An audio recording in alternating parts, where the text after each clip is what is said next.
সাকিব আল হাসানের bowling action অবৈধ, এটা হাস্যকর। সম্প্রতি ইসিবি থেকে সাকিবের বোলিংয়ের উপর নিষেধাজ্ঞা নিয়ে এমন মন্তব্যই করেছেন পেসার রুবেল হোসেন। সেই সাথে জানিয়েছেন দেশের ক্রিকেটে সাকিবের আরও অনেক কিছু দেওয়ার ছিল। একজন সাকিব আল হাসান, দীর্ঘ 18 বছরের ক্যারিয়ার। এই সময়টাই সাকিব সবচেয়ে বেশি স্বাচ্ছন্দ্যে ছিলেন তার বোলিং নিয়ে। ক্যারিয়ারের একেবারে শেষ সময়ে এসে সেই বোলিংটাই হয়ে দাঁড়িয়েছে কাল।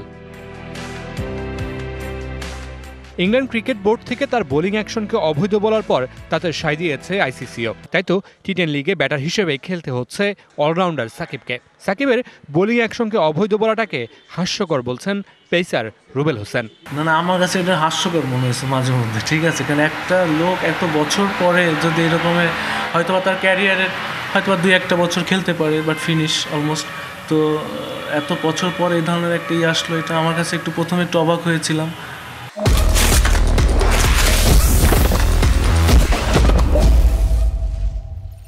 পরে জানি যে আসলে এটা কেমন সম্ভব। হয়তো যখন একটা মানুষের বিপদ আসে তখন চারদিক থেকেই আসে। তো এর জ্বলন্ত উদাহরণ সাকিব আল হাসান। রাজনৈতিক মারপ্যাচে তৈরি হওয়া পরিস্থিতিতে দেশে আসতে পারছেন না সাকিব আল হাসান। বাংলাদেশের জার্সিতে তার মাঠে আর নামা হচ্ছে না অনেকটাই নিশ্চিত। কিন্তু এই সাকিবের আরও অনেক কিছু দেওয়ার ছিল বাংলাদেশের ক্রিকেটকে। বাংলাদেশের ক্রিকেটও সাকিব আল হাসান থেকে নিতে পারতেন অনেক কিছু, এমনটাই বলছেন রুবেল হোসেন।